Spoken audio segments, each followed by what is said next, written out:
سلام تعنا بلنا زغبركم تقاتلتي مدبات ريفوس يوتيوب channel كما يتنحو دلومي بزعبا هلو كونتات هاقرنان أبزبا غرنا أفريكا درعيو زلو حدش معبالتاتن دلس حتير مدب هزنا نباهم قريبنا لنا كما تروك صفتا مدبنا مسانا ختنحون كتكاتولنان بخبري نعدم እኛ ሀገር ላይ መሆናገነት የተረጋገጠ ነው እና ስለዚህ ቀጥሎም ደግሞ መጽሐፈ አዳም የሚባል አዳም አዳም በመጀመሪያ ነገር የተፈጠረው እዚሁ ኢትዮጵያ ውስጥ ነው።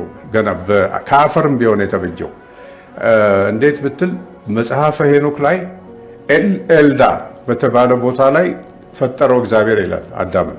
ጎጃም ውስጥ ዳሞት ዙሪያ ኖህማ ብዙ ነው ማስረጃው እዚህ እንደኖረ ደግሞ ኖህ ከእንትን ስር ተቀብሯል ነው የሚባለው ከዚህ እና አፄ ፋሲል ካሰሩት ቤተ መንግስት ከዛ ስር ጥንት ብዙ ሚስጥራዊ ነገር ነበርና እዛ ነው የተቀበረው ነው ተብሎ ይታሰባል። እኛ ኢትዮጵያውያን በተለይ እሱ እዚህ 3 ዓመት ስለኖረ ኢትዮጵያ ውስጥ ኢየሱስ ክርስቶስ ስለቀደሳት ማርያም ደግሞ እቺን ሀገር በጣም ስለወደደች እባክህ ልጄ እኔ ከዚህ መሄድ እንኳን አልፈልግም ብትለው ኮንዲ ኮርደርቻስ አስራትሽ አርጌ አስራትሽ ሰጥቼሻለሁ ባርካት ቀድሻት ብሎ የሱ የሰጣት ሀገር ልዩ ሀገር ነን።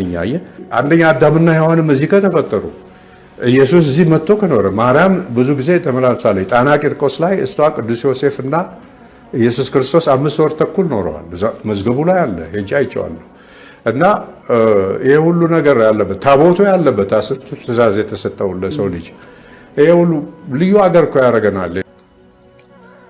ኣብዝኾነ እዋን ናብ ኤርትራ ዝቐንዕ ኩሉ ግዜ ዕረፍቲ ዝኸልእ ሓደ ጉዳይ እንተሃልዩ ካብ ኢትዮጵያ ዝመፅእ ናትና ናይ ምባል ሕማም እዩ። እዚ ክስተት እዚ ተመራመርቲ ኣይበፅሕዎን ክበሃል ዝኽእል ኮይኑ ደረጃ ስነ ፍልጠት ክፅናዕ ዘለዎ እንትተኻኢሉ ድማ ፈውሲ ወይ ክታበት ክስራሕሉ ዘለዎ እዩ። ዝኾነ ሕብረተሰብ ናቱ ኣወንታውን ኣሉታውን ስነ ምግባር ንበሎ ክብርታት ክህልዎ ንብር እኳ ዝኾነ ናይዞም ጎረቤትና ኢትዮጵያውያን ግን ፈውሲ ዝደሊ ኮይኑ ተረኺቡ ዘሎ። እዚ ሕማም እዚ ምስ ግብፂ፣ ምስ ኤርትራ፣ ምስ ሶማልያ፣ ምስ ጅቡቲ፣ ምስ የመን ከይተረፈ ዘባልዖም እዩ። እቲ ዝገርም ግን ኣብ ውሽጢ ኢትዮጵያውን ነናሓዲዶም እዝናተይ እዝናትካ ምባሃል ልሙድ ስለ ዝገበርዎ እቲ ናይ ውሽጢ ናብ ደገ ክጎስዕ ዝተለምደ ኮይኑ ይዝርከብ።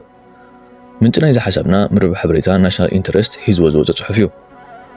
ኢትዮጵያውያን ንኩሉ ተፈጥራውን ሰብ ስራሕን ነገራት ናትና ዝብሉ ፈትዮም ኣይኮኑን። ብተፈጥሮ ሰፊሕ ሸውሃት ስለ ዘለዎም እዩ። ከም ህዝቢ እውን ብዙሓት ስለ ዝኾኑ ይኮናን። ካልኦት ካብ ብዙሖም ዝዓቢ ህዝቢ ሒዘን ናይ እንዳማተን ከቋምታ ይረኣያንን። ብዓብዩ ድማ ዓወትካ ኣግዚፍካ ምድማቕ ስዕረትካ ድማ ምሕባእ ምንጭ ናይ ዝኩሉ ውድቀት እዩ ዝኸውን። ኣዳምን ሔዋንን ኣብ ኢትዮጵያውያን ተፈጢሮም ካበሉና ንኻልእ ኩሉ ክንቅበሎ ክንቅሰብ ባህርያዊ እዩ። ምክንያቱ እንዘይሰምዓካ ደብሪ ኣይትመሃለል ከም ዝበሃል ካብ ኢትዮጵያ ዝምንጩ ፍብሩኽ ታሪኻት ሸለል ክትብሎ እንተዘይኪልካ ናብዚ ሕማምካ እዩ ዘብፅሕ። ኤርትራ ብዓባይ እኮ ናትና ምባል ዘይሓፈሩ ስእልታትና፣ ታሪኽና፣ ወደባትና፣ ብሂላትና፣ ሃብትናን ካልእን ንኸይዘንትዎ ምክንያት ኣይደልን እዮም። ኣብዚ ክስተውዓል ዘለዎ ሓደ ነገር ግን እቲ እንኮ ናትና እዩ ዘይብልዎ ንህዝቢ ኤርትራ ጥራይ እዩ። እቲ ምክንያት ድማ ኤርትራ ከም ሃገር መሬታ፣ ሃብታ፣ ባሕራ ዳ እምበር ዝቃፆም ካልእ ኣካል ኣብቲ ምድሪ ክህሉ ስለ ዘይደሊ እዮም። እቲ ሓውና እዩ ቀደም ሓደ ነርና ሓደ ህዝቢ ኢና ዝበሃል ካብ ልቢ ዝምንጭ ይኮናን። ህዝቢ ኤርትራ ሓውና እንተበሉ ድማ ቅቡል ክኸውን ዝኽእል ቅድም ነቲ ኣብ ኢትዮጵያ ምስኦም ዘሎ ተወላዲ ካልእ ብሔር ሓውና ብምባል ክሓፍዎ ምዝረኣዩ ጥራይ እዩ። ካብዚ ወፃኢ ግን ሓውና ኣሕዋትና ትብል ጉዳይ እስካም ኮይና ትርከብ። ንቐፅል ናብቲ ናሽናል ኢንተረስት ዘቕረቦ ፅሑፍ ዘፍጥረታ ኢትዮጵያ ዘይፈለጡስ ብዛዕባ ኤርትራ ይህተፍትፉ። እወ ኤርትራ ኣብ 1890 ወጋዊ ሃገራዊ ስማ ኤርትራ ተባሂላ ክትበሃል ከላ ባዕዳዊ ስም ሒዛ ዘይኮነት ወፅያ ካብ ኤሪትሪየም ወይ ብቋንቋ ግሪክ ቀይሕ ዕምባባ ናይ ቀይሕ ባሕሪ ዝወፀ ስም እዩ። ስማ ምስ ስም ትወትሩ ዝሃርፍዎን ክግብትዎ ዝመጣጠሩን ባሕሪ ዝተሓያዝ እዩ። The name of Eritrea is derived from the ancient original Greek name for the Red Sea, the Erythraean Sea. Erythrir, Erythros means red. The name was formally adopted in 1890. ናይ ኢትዮጵያ እንተርኢናኸ ኣብ 1945 ብወግዕ ዘቆመት ኢትዮጵያ ካብ ዘመናት ነይራያ ኣብ ዝተጠቕሰ ዓመተ ምህረት ግን ስም ቀይራ ይብሉኻ። ኤርትራስ እንተ ብስም ባሕሪ ነጋሲ እንተ ብኻልእ ኣብ ዘመናት ዝበሃል ዘሎ ኣይነበረትን ድያ። እቲ ናይ ኣድሊስ ናይ ዳኣማት ኣክሱም ወዘተ ንግስነታትከ ኣይምልከታን ድዩ። ኤርትራ ቀደም ይኹን ሎሚ ስማ ኮነ ህላውነታ ምስ ባሕሪ ዝተሓያዝ እዩ። ኢትዮጵያ ጊና እምብራጦርያ ኤምፓየር ዳያ ዘላ እምበር ከም ዘመናዊት ሃገርሲ ኣብ ግዜ ሃፀይ ምኒልክ 1889 ክሳብ 1913 ቅርፅቅፅሕ ጀሚራ። ስማ ድማ አቢሲንያ ነይሩ ድሓር ስርዓት ሃይለ ስላሴ ኣብ 1945-1946 ስማ ናብ ኢትዮጵያ ብውግዕ ቀይርዎ ኣብ ሕብረት ሃገራት ኮነ ውድብ ሓድነት ኣፍሪቃ OAU ናይ ሎሚ ሕብረት ኣፍሪቃ AU ክትምዝገብ ኪላ ገና ክሳብ 1948 እውን እዚ ሒዛቱ ዘላ ሙሉእ ቅርጺ ኣይበጽሕትን ነይራ ኦጋዴን ኣብ ትሕቲ ሶማልያ እዩ ነይሩ ትርጉም ስም ኢትዮጵያ ክንውከስ ምስ ንፍትን ከዓ ዝገደደ ብቋንቋ ታሪኽ ኮይኑ ትርጉሙ ዝሓረረ ገጽ ማለት እዩ ወይ ምድረ ጸለምቲ ማለት እዩ ንሰፊሕ ክፋል ምድረ ጸለምቲ ኣፍሪቃ ብቐንዱ ድማ ንሱዳናውያን መጸውዒ ዝነበረ ስም ድማ እዩ ስለዚ ዛናይ ሎሚ ኢትዮጵያ ኣብ ሃለውልዋ ትነብር ምንነታውን ብትኽክል ኣይትፈልጥና ኣብ ሓሶትን ስናዕ ጽንጽዋይን ምንባር ድማ ክሳብ ትመሃር ኮነ መገዲ ሓቂ ትሕዝ ክትወድቕን ክትስእንን ኢኻ ፀሓይ ትዕርቦ ከምዚ ተኻተልቲ ስርዓት ኢትዮጵያ ክኾንዎ ንዕዘቦ ዘለና ማለት እዩ እምበራጦርያ ኢትዮጵያ ኣብ ናይ ሓሶት ጽንጽዋይን ታሪኽን ክትነብር ቀንዲ ጠንቂ ዝኸውን ዘሎ እቲ ኣብ 4 ኪሎ ዘሎ ጉጉይን ጥምዝዝን ድርሳኔታት እዩ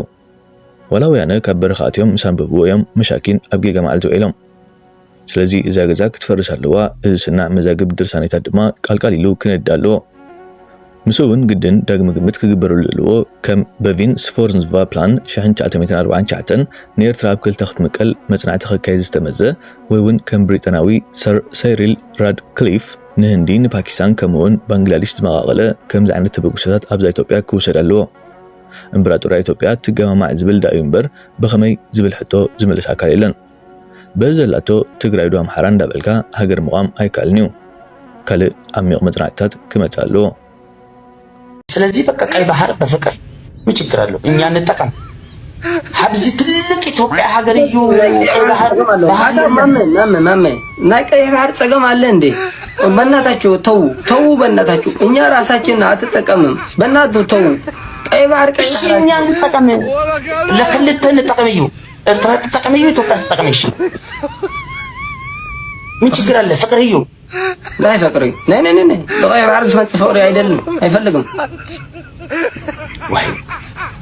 ዋ አንተ ሰው ካላፈቀርክ ቀይ ባህር ለበተበ ለቀይ ባህር ስላፈቀርክ ለምን ፍቅር እኔ አፈቅርዩ ኤርትራ አፈቅርዩ ግን እስኪ አስብ ቀለል አድርገህ አስብ እዩ ኢትዮጵያ ወዳለው ኢትዮጵያ የምትወድ ከሆነ ለክልል እንጠቀም ችግር የለም ወዳሉ ወላሂ ኢትዮጵያ ወዳሉ በቃ ለሁለት እንጠቀም በፍቅር ለምን ለምን ማለት ምን ችግር አለው እኔ አይፈልግም ቀይ ባህርን እኮ ጠጥተን እንደ ውሃ ጠጥተን አንጨርስም ከቀይ ባህር ወጣ ያለ ከትሕኪ ያለ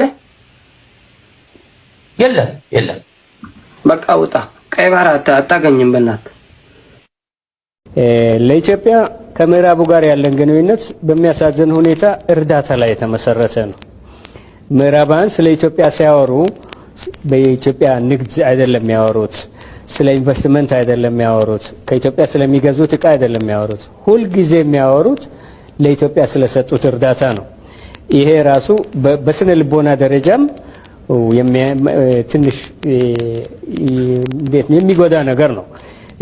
እንደ አምባሳደር ውጭ ጉዳይ እና ዲፕሎማሲ ላይ የሰሩ ሰዎች ያውቃሉ። እኔ የተወሰነ ጊዜ ውጭ ጉዳይ ሚኒስቴር ስሰራ የተገነዘብኩት ነገር ምዕራባውያኑ የሚመለከቱን ሁል ጊዜ እርዳታ ተቀባይ ነው። እንደ ኩያ ኢትዮጵያ ለማኝ ሀገር ነች። ለማኝ ደጅ ጠኝ ለማኝ ሀገር ውስጥ እየኖርሽ አሁን ሲዳማ ለምን እንት ያለሽ በየንበት አይደለም እንዴ ማን ለምንበት ቋንቋ አለ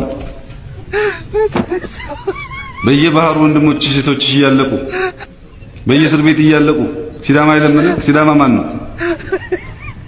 ለማኝ ነው ኢትዮጵያዊ በአፍሪካ ሀገራት እኮ እስር ቤት ያሉ ሰዎች አሁን እንደሚባለው እኮ አይደለም እዚህ እንደሚቀለደው እኮ አይደለም በ45 ከ40 በላይ ዲግሪ ሴልሺየስ በጣም በሚያቃጥል አንደርግራውንድ የነበሩ እኮ ናቸው ስለዚህ ያንን መጻደቅ በየሰፈራችን እኛ ሀብታም ነን እኛ ከብታለን እኛ ወርቃለን አይሰራም ኢትዮጵያ ደሃና ለማኝ ሀገር ነው ፔሪድ ለምሳሌ አንቺ ጥሩ አባት ነው ያለሽ ምግብ አትቸገሪም ግን አሁን አሜሪካ ኤምባሲ ብትሄጂ ቪዛ አታገኝም የለማኝ ሀገር ዜጋ ስለሆንሽ